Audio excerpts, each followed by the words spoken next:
Good afternoon, everybody. It is August 1st, and it's everything Apple here at MarketStream.live. My name is Joseph Kizik with the Kizik Group Securities offered by MoneyBlock.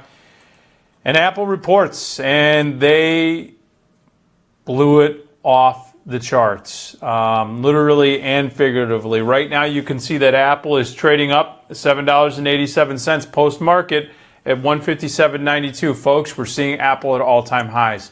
156 was that critical resistance level. It just has blown through there. As a matter of fact, to put this in context, in the last basically 20 minutes, Apple jumped about $1.30 before the close. So in the last hour or hour and a half, Apple has jumped over $9, $9.20 to be exact, in the last hour and a half.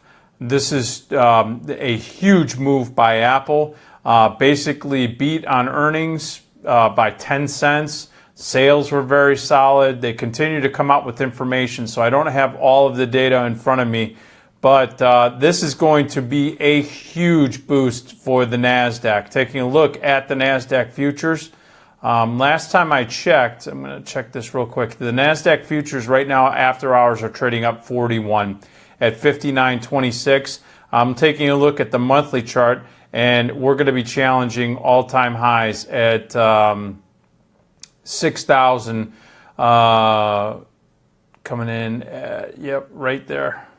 So we're going to watch the all-time highs. I mean, you're going to watch 6,000 be something that's going to be tested potentially tomorrow, especially after the euphoria of the Apple earnings beat. Now, that we've had quite a few different earnings that have come out, but this was the most notable one. This is going to get all of the major indices now challenging highs. The Dow looks like it should be challenging that 22,000 level. The industrial could not get up there. It finished up 72, a respectable day, needless to say. But there was something interesting that came out on the data front. It was the personal income and personal spending. Personal income was actually down, and personal spending was up. That's a little bit of a conundrum. And also, you're seeing the savings rate at the lowest levels we've seen in probably 5 years.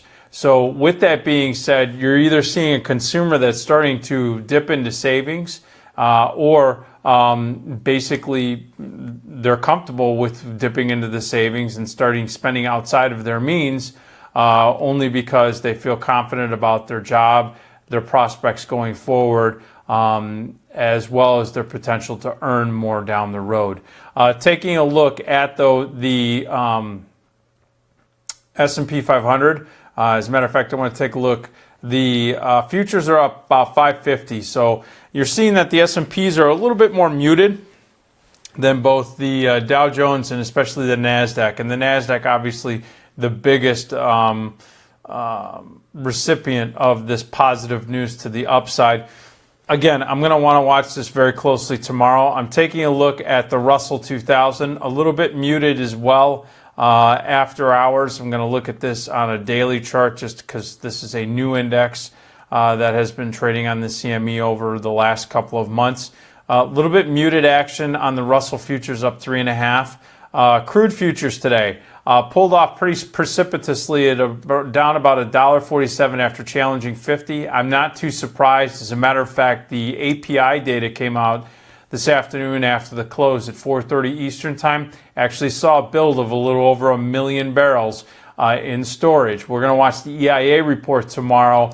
If that shows a build or a smaller draw than what we've been seeing, which is on average been a little bit over 6 to 6.5 million barrels in the last couple of weeks, that could put a halt to this precipitous rise right now in the crude markets. So we'll watch that one real closely, but it's dropping pretty decently now at 48.70. I still think that the sweet spot in crude oil in West Texas is right around that $44, $45 level.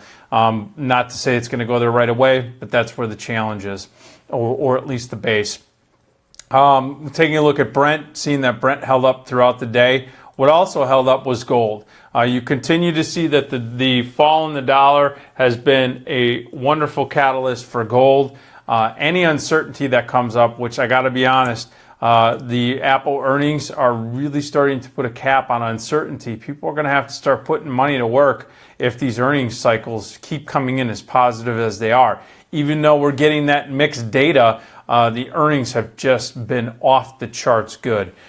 Taking a look, though, at copper. Copper here, I want to watch this one very closely because I think with the contraction in mining of copper and with the Chinese looking like they are really starting to pull in a lot more of the copper stocks, I want to see if this is actually more of a rally due to the fact of lack of supply or if it's really a demand component.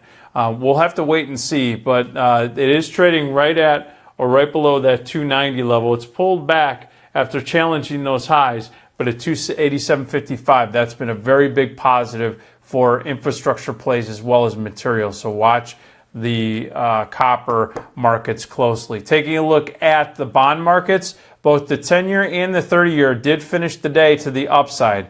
Watch this one. We're going to want to watch these bond markets very closely. There's a lot of mixed data that's starting to come out, especially here in the States. And with the precipitous drop of the dollar, we want to watch this. We still don't have a clear view of what the Fed's going to be doing with that $4.5 trillion in balance sheet. Also, again, we still have no idea what's going to be coming out of Washington. There's now talk of tax reform. They've put out a tentative game plan of getting something done right around Thanksgiving. Of course, thank goodness that they're all taking a well-deserved holiday on the August recess, but they should all be rested when they come back. Hope you aren't hinting my sarcasm. But we'll have to wait and see. The bond markets did tick to the upside. They got above their 20 and 50-day moving average on the long end of the curve, specifically on the 30-year. Taking a look at the 10-year, again, finished above that 20 and 30-day. So bond bulls are starting to gain some traction to the upside. And that's after a pretty significant drop and then just a consolidation around these moving averages. I'm going to want them to see if we can see the 10-year test that 127 level. And as a matter of fact, if you take a look at the yields on the 10-year, we're seeing it come in at 2.3%. Again, folks, this is where these yields have been for the last couple of weeks.